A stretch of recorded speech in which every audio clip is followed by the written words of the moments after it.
Neynirəm söyləyib ürək sözümü? Dərdimi qanmayan bilsə nə fayda?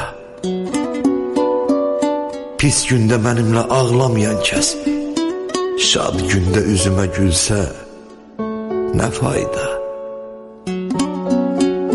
Allah ömür verir uzun ya qısa, ömrün nə mənası hörmət olmasa, ölənə ağlayıb batsan da yasa,